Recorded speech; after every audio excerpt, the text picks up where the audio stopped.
किसी से होगा तो वो पूज्य पिताश्री से होगा। मैं आदरणीय पूज्य पिताश्री को बहुत आदर और सद्भाव के साथ, सम्मान के साथ आमंत्रित कर रहा हूँ कि वे आए और उनके शब्दों से हम सबको आशीर्वचन दें।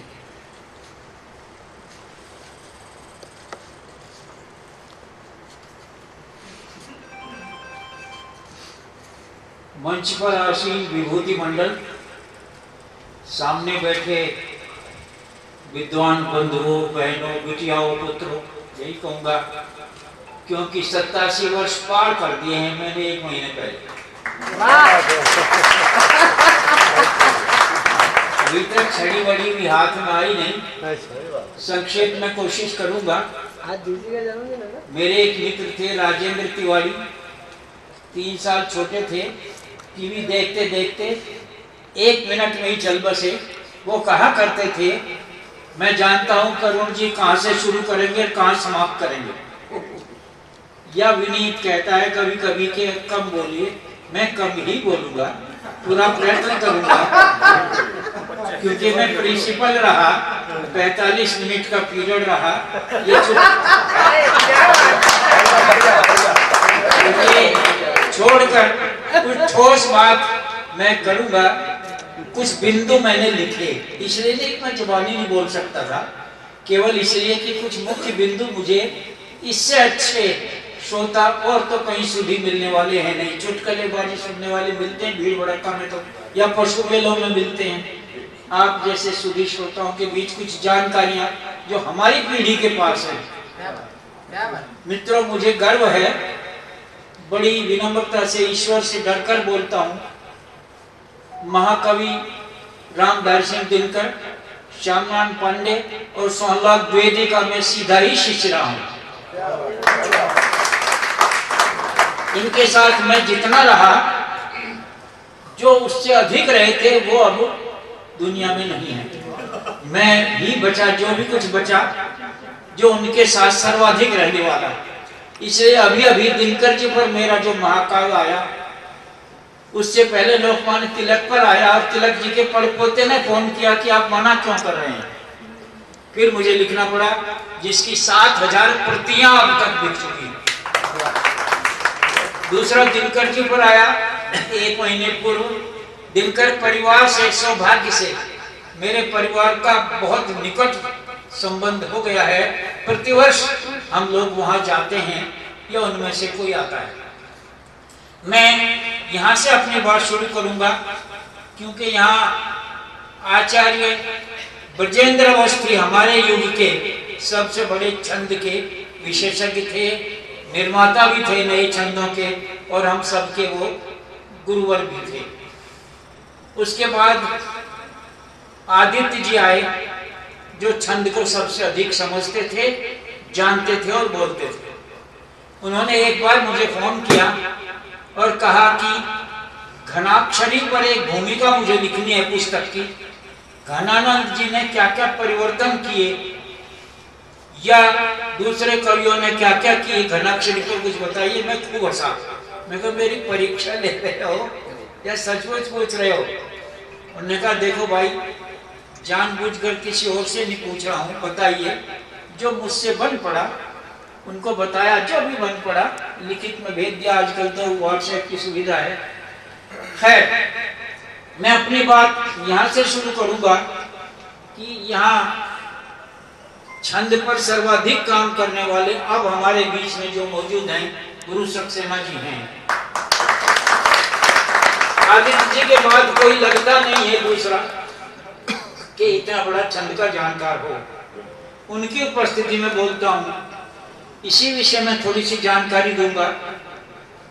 हम लोगों ने अलवर से एक पत्रिका निकाली, मरुगंधा। उसमें हमने एक छंद विशेषांक निकाला और गीत के समर्थन में ही गीत लिखे। उसमें डॉक्टर सुधांशु ने लिखा, गीत मरेगा नहीं गद्य के सम्राटों के आदेशों पर। गीत मरेगा नहीं गद्य के सम्राटों के आदेशों पर। उसी में एक बहुत बड़े गीतकार हमारे बीच हुए, दुर्भाग्य से निराला जी की तरह से वो विक्षिप्तता को प्राप्त हुए, प्रोफेसर चेतन पार्षद, जो 12 में भी प्रिंसिपल रह करके आए थे। उनका पता नहीं इस समय वो कहाँ हैं, कोई नहीं जानता वो कहाँ चले गए हैं। उन्होंने एक चीज उन्होंने लिखी, वो मैं लिख करके लाया हूँ।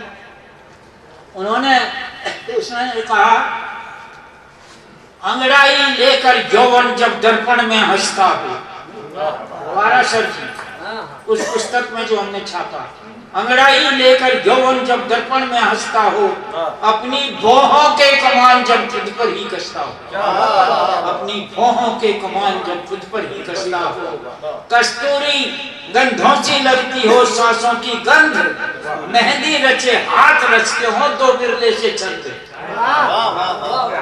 वो मेहंदी रचे हाथ रचते हो दो बिरले से छंद, वो क्षण ही जीवन में पहली प्यार हुआ करता है। ये उन्होंने लिखा।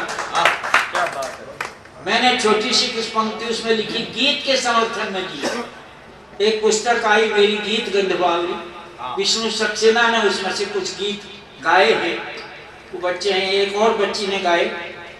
जो उस पुस्तक में प्रकाशित हमने गीत किया, गीत के समर्थन में उसकी कुछ पंक्ति बोलता हूँ।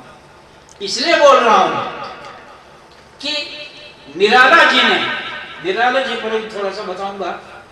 उन्नाव में 2 बार मैं गया, मैंने कहा उन उन्नाव के आयोजकों से कि किराया मैं दूंगा टैक्सी का, एक जानकार व्यक्ति भेजिए, गढ़ा कोला 40-45 किलोमीटर कुल दूर है वहां से जहां निराला जी रहते थे, मैं वो जगह देखना चाहता हूँ।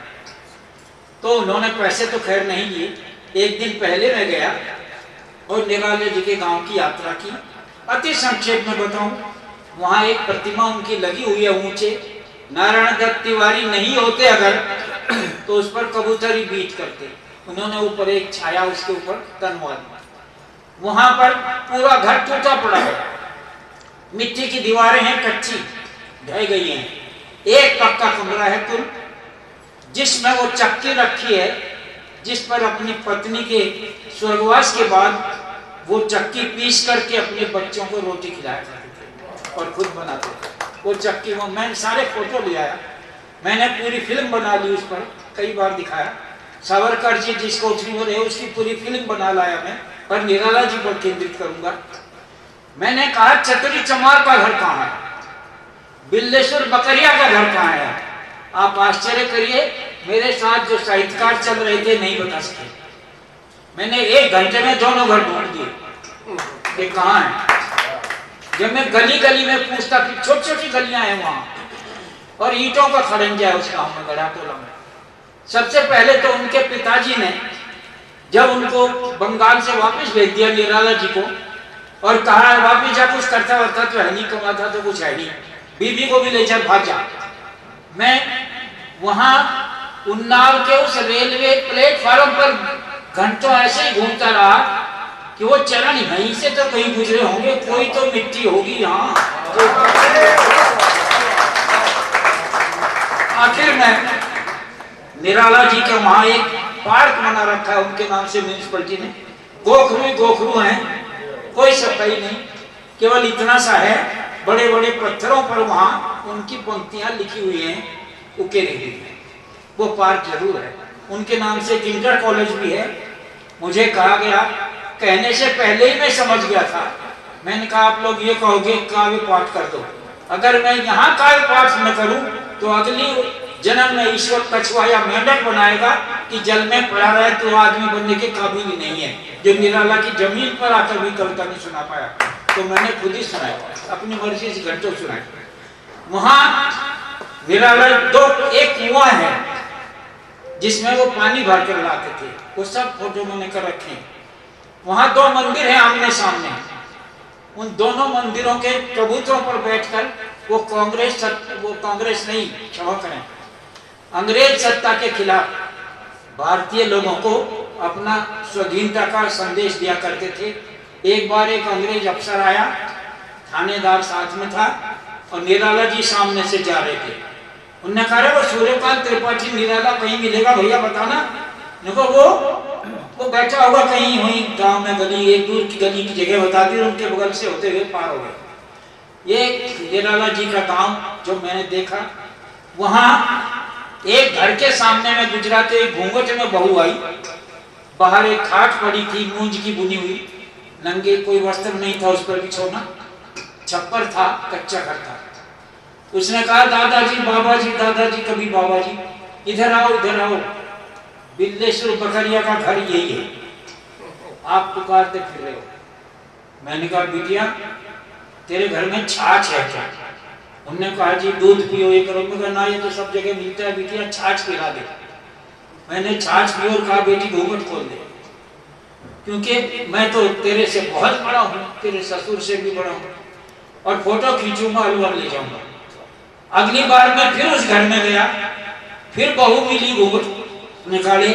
मैंने कहा बिटिया मैं राजस्थान से आया वही हूँ जो पहले आया, घूंघट खोल दे। उसने कहा जी वो मोरी जिठानी थी, पर मुझे बताया एक बाबा साहब ऐसे ऐसे आए थे, उस समय मैं डाई करता था बालों को, और अमेरिका में भी जब दूसरी बार गया तो ऐसे ही चला गया जैसे अब। तो उन्होंने कहा जी ये क्या चक्कर है, जब तो बिल्कुल काले काले अब धोले धोले। मैंने कहा इंडिया में सफेद डाई चल गई भाई, एक बार में भ्रमित हो गए अमेरिका। तो कुमार विश्वास को मैं ले गया था उसमें पहले पहले, तो बहुत बड़ी चीज हो गया, आशीर्वाद है उसको भी हमारा। खैर तो दूसरी बार भी गया, फोटो खींच के लाया। फिर मैंने कहा आखिर चतुर समाज का घर कहाँ होगा। फिर गली गली घूमा, एक लड़का आया नौजवान के सामने, ग्राम सेवक हूँ और वो मेरे नाना थे, ये घर है उनका, मिट्टी का ढेर बन गया ऊंचाई से ऊंचा, लेकिन ये पक्का मैंने बना दिया है, ये मेरा है, पर ये मूल घर है चतुर समाज का। तो अगर आप बाहर जाइए, कवि सम्मेलनों में जाइए, कौन रोकता है, खूब पैसा कमाइए, पर कुछ महापुरुष जो आपके साहित्यकार हो गए हैं वहां भी जाइए। श्यामनारायण पांडे अभी अभी गुरुकुल कामड़ी में एक पीएचडी हुई है, अभी हुई है। बलवीर सिंह करुण नहीं, श्यामनारायण पांडे और बलवीर सिंह करुण के काव्य का तुलनात्मक अध्ययन, ये उसका शीर्षक है शोध का। मुझसे कहा शोधकर्ता ने कि साहब पुस्तक तो मिलती नहीं हल्दी घाटी के अलावा। मैंने श्यामनारायण पांडे जी की धर्मपत्नी को फोन किया कि साहब घर में कोई किताब नहीं। उन्होंने कहा बेटा एक ही है, वो हल्दी घाटी, यहाँ तो कोई पुस्तक नहीं। आश्चर्य की बात है, मैं नहीं जानता कितने लोग जानते हैं श्यामनारायण पांडे के घर से स्टेशन तक, गांव से स्टेशन तक कच्ची जगह थी, कच्ची। उन्होंने अपने कवि सम्मेलन से जो पैसा कमाया उससे वो पक्की सड़क बनवा दी थी। भारत का पहला उदाहरण है, श्यामनारायण पांडे ने बनवाई। आपके राजस्थान का भी उदाहरण है, नुआ झुंझुनू। मैं वहां गया था लेक्चरर होकर, कैप्टन अयूब थे, टोपी लगाते थे ऐसी, कांग्रेस ने राज्यसभा में भेजा उन्हें। उस पार्टी को भी धन्यवाद है जिन्होंने ऐसे मान योद्धा को भेजा। उसे जब कहा गया क्या चाहिए आपको, ये पदक भी दे दिया। रेलवे स्टेशन पर ब्लैक बोर्ड जितना लिखा हुआ है पाकिस्तान के पैटर्न चेंज तोड़े, कैप्टन अयूब यहाँ थे। उसने कहा सरकार अगर देना ही चाहती है मुझे तो रेत ही रेत है, वहां तक सड़क बनवा दो, मुझे तो कुछ चाहिए। उस आदमी के कहने से सड़क बनी थी वहां, उस पर मैं भी चला, मैं भी लेक्चर रहा। तो ऐसे ही निराला जी की दोनों बातें मैंने आपको बताई कि जहां भी आपको जाना हो। फिर छंद की बात पर मैं आऊंगा सीधा सीधा। निराला जी की ओर आड़ लेकर मैं राजनीति में तो जाऊंगा नहीं, पर संकेत तो करना पड़ेगा ना। जिन लोगों के लिए वेद भी, शास्त्र भी, पुराण भी बस केवल दास कैपिटल है मार्क्स का, वो कहते हैं उनसे छंद लिखना तो आता नहीं। तारा प्रकाश जोशी बहुत बड़े गीतकार हुए हैं, आईएएस थे, हमारे डायरेक्टर भी रहे एजुकेशन के। उनकी एक पुस्तक है, उसमें उन्होंने लिखा है, उन्होंने लिखा वे छंदों को बुरा बताते जिनसे रचे नहीं जाते।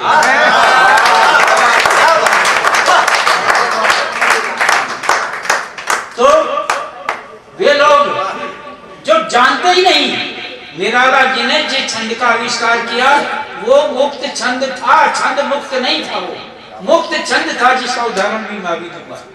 उसमें लय भी था, लय थी, गति थी, यति थी, सब कुछ था उसमें, लेकिन वो गद्य नहीं था।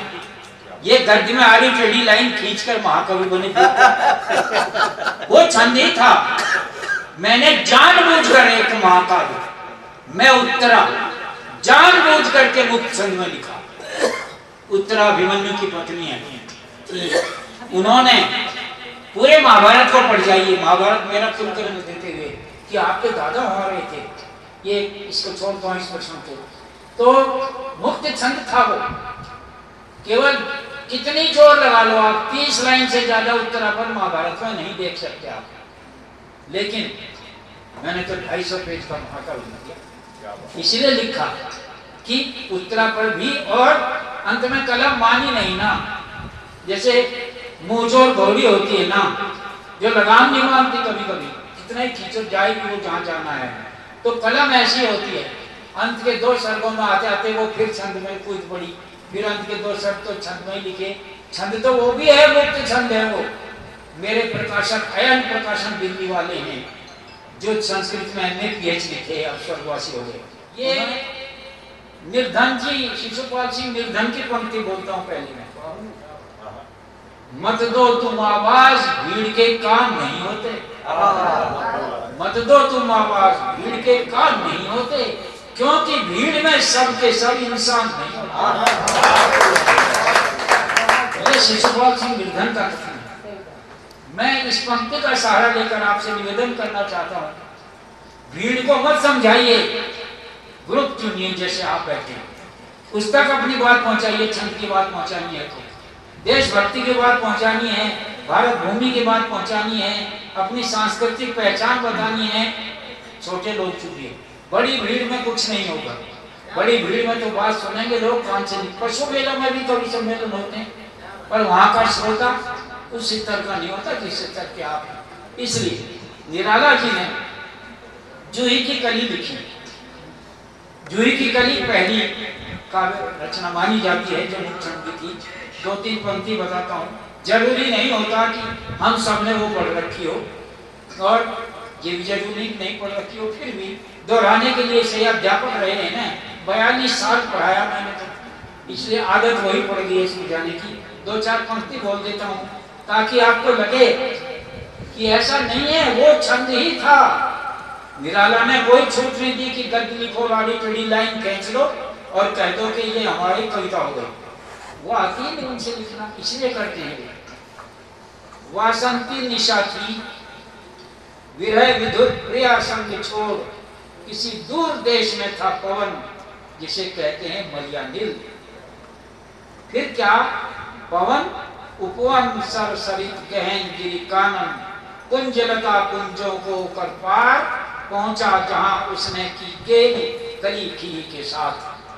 कहीं भी इसमें ऐसा नहीं रुकावट आती, जब हम पढ़ते हैं प्रवाह भी है, गति भी है, यति है, लय है, सब कुछ इसमें है। उनके सबसे प्रसिद्ध कविता राम की शक्ति पूजा हुई, कुछ कवियों को पूरी याद है वो, मैंने ऐसे व्यक्ति देखे हैं। अब जगह बतानी पड़ेगी तो ये मत सोचना कि कुछ और इशारा कर रहा। RSS की OTC 1 महीने की होती है, उसमें मैंने ऐसे 3 नौजवान देखे थे जिन्होंने पूरी हल्दी घाटी जवानी सुना दी थी, इसलिए बताना पड़ा, जैसे पूरी हल्दी घाटी रख गई थी। कुछ कवि देश में ऐसे हैं, नाम लेना ही पड़ेगा। राम की शक्ति पूजा प्रवीण शुक्ल को पूरी कविता से, और वो ऐसे ही सुना देता है जैसे आप सामान्य अपनी कविता सुना देते हैं, इतना क्लिष्ट। लेकिन ऐसा नहीं है, वो छंद में नहीं था। 2 ही पंक्ति सुनिए उसकी। रवि हुआ अस्त, ज्योति के पत्र पर अमर, लिखा रह गया राम रावण का अपराजय समर। पंक्ति छोटी बड़ी है, वर्ण गिन लो, अक्षर कुछ भी कहना चाहो, अधिक कम और ज्यादा है, मात्राएं भी कम और ज्यादा हैं, लेकिन छंद पूरा है। रवि हुआ अस्त, ज्योति के पत्र पर अमर, लिखा रह गया राम रावण का अपराजय समर। इस तरह से निराला आगे बढ़ते थे। और जो पंक्ति में बताना चाहूंगा बड़ी विनम्रता के साथ, मैंने जो गीत के समर्थन में गीत लिखा उस विशेषांक में छपा, उसकी ये पंक्ति ये थी, गीत की शक्ति देखिएगा। लोगों ने कहा गीत तो मर गया, फतवा ही दे दिया, गीत मर गया। कहाँ मर गया गीत? उनके लिए मर गया जो गीत लिखना नहीं जानते, उनके लिए मर गया। उनके लिए मर गया जो आज प्रकाश शुक्ल पर आरोप लगाया गया और कहा अलवर में ही कहा एक वहां पर युधिष्ठिर ने, गाकर पढ़ते हो, इससे तो इसकी कविता की जो है ना अनुभूति अच्छी नहीं होती और नष्ट हो जाती है। मैंने कहा तुम गा नहीं सकते ना। तोता गा सकता है, भैंस रेंग की सकती है। तोते और भैंस में भी कोई अंतर होता है, इसीलिए हम तो ग्रामीण आदमी हैं, पशुओं में रहे, किसान के बेटे हैं, इसलिए बोल दिया ये बात। मैंने लिखा गीत कजरी के छंद बुने और कभी असावरी, अंबर पे भोर लिखे झील पर भी बावरी। गजरी के छंद बुने और कभी असावरी, अंबर पे भोर लिखे झील पर भी बावरी, घूम रही कूल कूल गीत गंध बावरी, अंथक यावरी गीत गंध बावरी। करुणा की भीख ले यह नहीं यतीम, गीत करुणा की भीख ले यह नहीं यतीम, पंख में समेटे शक्तियां असीम, गीत वसुधा को स्नेह दे, स्नेह को दुलार, बाहर को सिंगार दे, सिंगार को निखार। वसुधा को गगन को दुलार, गीत को सिंगार दे, सिंगार को निखार, ऋतु कहे रुको कभी मेरे भी बावरी, गीत गंध बावरी। कौन कहता है गीत? और वो पंक्ति जो आप कहते रहते हैं गुरु जी, गुरु महाराज हमारे भी, ये तो चमत्कारी जी, मैं कभी इन पर ही बोलूंगा 1-2 घंटे। मुझे पता है इनका चमत्कार क्या क्या है। वो केवल ब्लेड लेकर कविता पढ़ना चमत्कार नहीं, और भी कुछ है। वो पंक्ति बोलता हूं गीत के बारे में ही, गीत नीलकंठ है मरा नहीं कभी, गीत और छंद की कलम की पराजय है छंदों से द्रोह, कलम की पराजय है छंदों से द्रोह, साहस अभिमन्यु का गीतों से मोह, साहस गीतों से मोह, जिन्हें सब पुरातन लगा अर्थहीन, जिन्हें सब पुरातन लगा अर्थहीन, उन्हीं का नवीन रहा अर्थ से विहीन, जिन्हें सब पुरातन लगा अर्थहीन, उन्हीं का नवीन रहा अर्थ से विहीन, कोकिल है काव्य की गीतों की बांसुरी, गीत गंध बावरी अंथक यावरी। अंतिम पंक्ति पढ़ता हूं इसकी, गीत नीलकंठ है मरा नहीं कभी, और रस का प्रहलाद भी डरा नहीं कभी, गीत नीलकंठ है डरा नहीं कभी, मरा नहीं कभी, रस का प्रहलाद भी डरा नहीं कभी, कर लोगे खींच कर नाक सिर्फ बंद, इतने से रुकी कब गीतों की गंध, कर लोगे खींच कर नाक सिर्फ बंद, इतने से रुकी कब गीतों की गंध, गीतों के संग पड़ी मौजों की भावरी, गीत गंध बावरी अंत यावरी, वो वही फूल को गीत गंध बावरी। कौन कहता है गीत मर गया? केवल वही कहते हैं जिनसे रचे नहीं जाते हैं। एक पंक्ति और, कम से कम 50 बरस पहले मैंने पढ़ी थी वो कविता। ईश्वर की कृपा है कि 87 साल पार करके भी मेरी स्मृति करीब करीब ठीक है।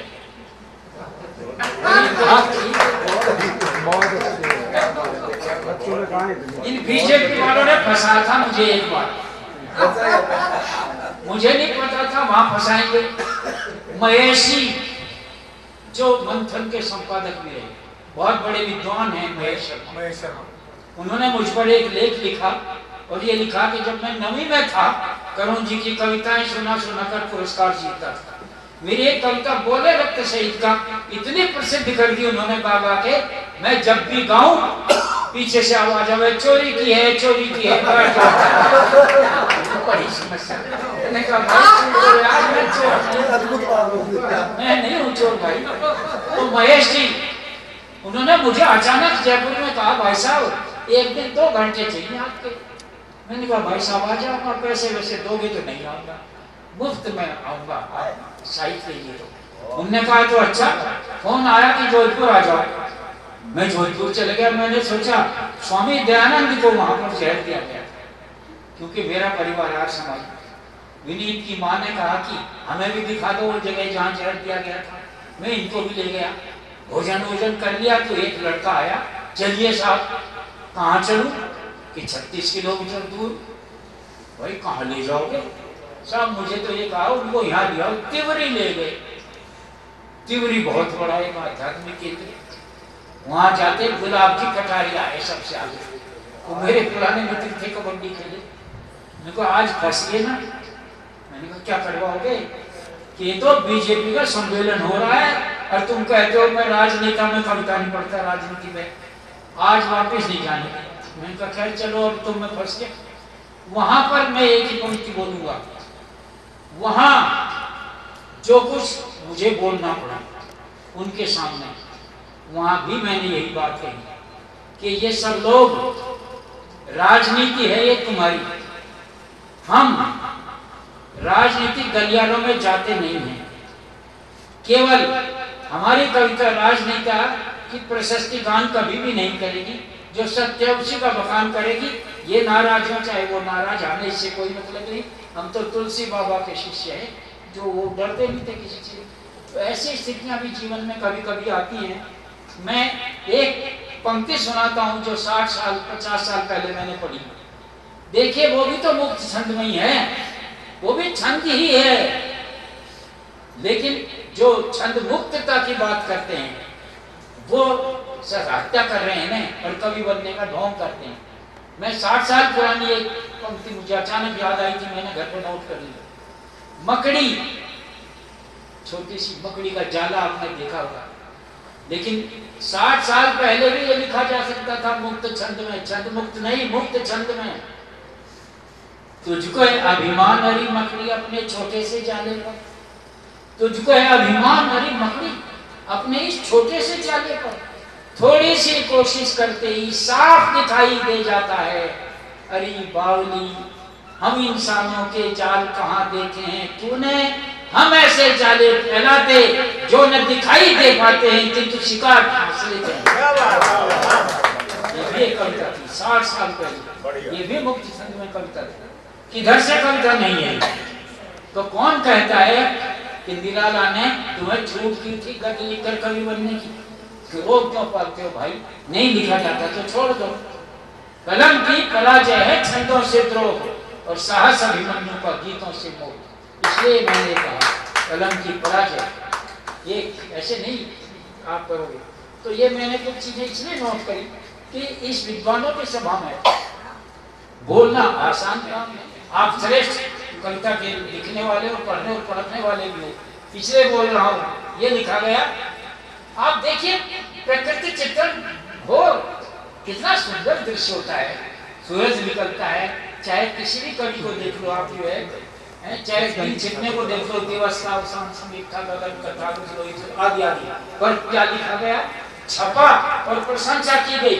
बोलता हूं उनकी लाइनें, आज की सुबह पागल कुत्ते की कटी जुबान की तरह। अब बताइए प्रभात काल कहाँ, कितना सुंदर भोर, कितना हमारा सूर्य देवता, और पागल कुत्ते की कटी जुबान जैसी है वो सुबह। ये लिखा गया योजना पूर्वक हमारे साहित्य को विकृत करने के लिए। दूसरा उदाहरण देता हूं, प्रथम श्रेणी के डब्बे में बैठे लोग कफन से उजले वस्त्र पहने।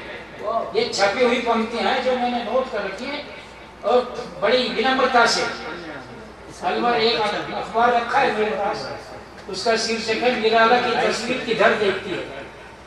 दुर्भाग्य से, उनके दुर्भाग्य से मैं फंस गया उनके बीच में, हमारे वामपंथी मित्रों के।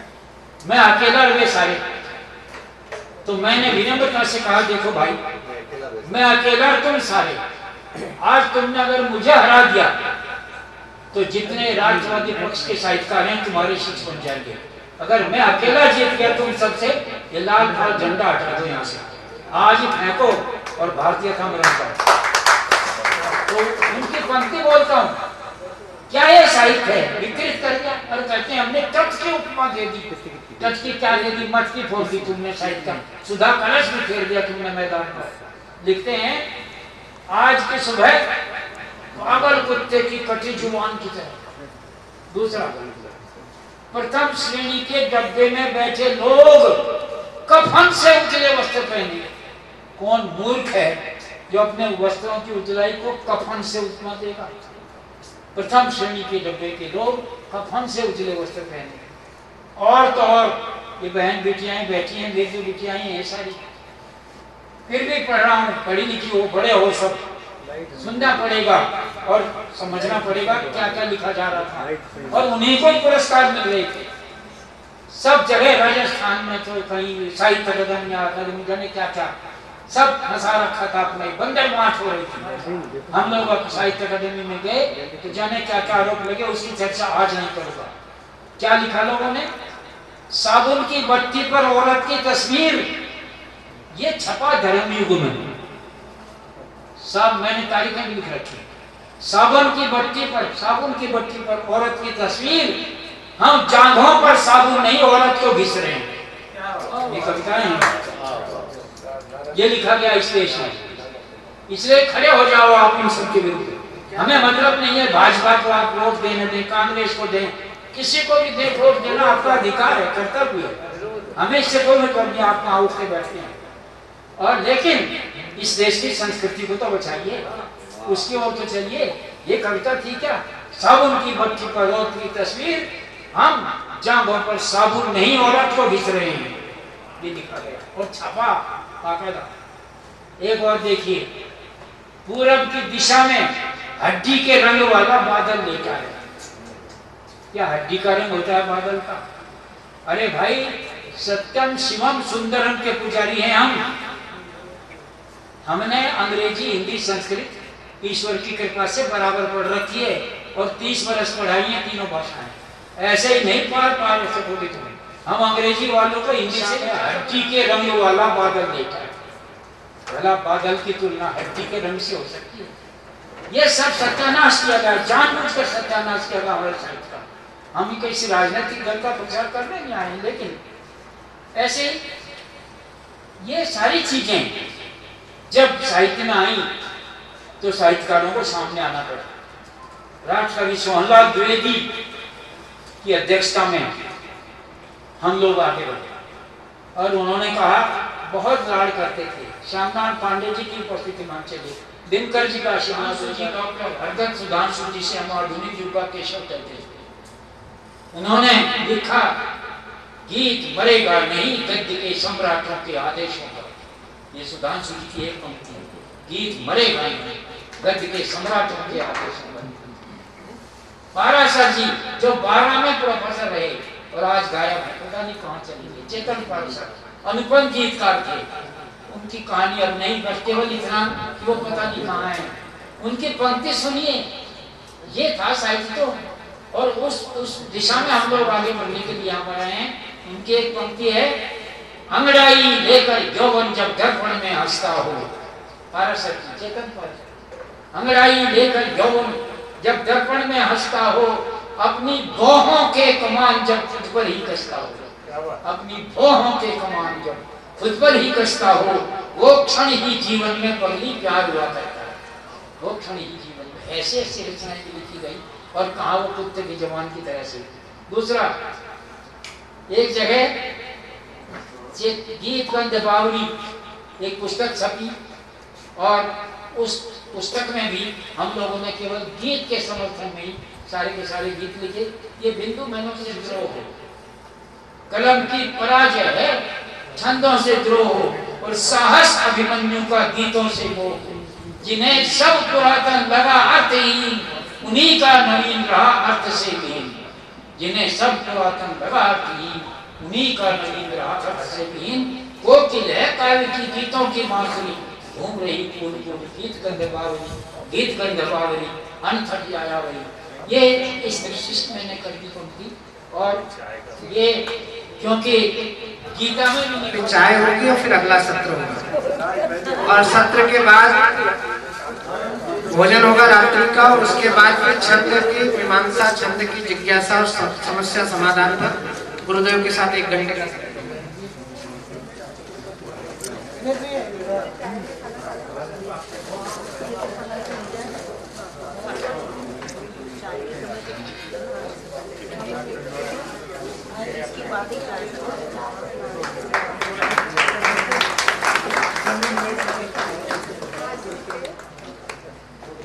आशिकी ही लोग गुरु जी की भूमिका है। तालियां बजाइए एक बार जोरदार। सुरेंद्र यादव जी का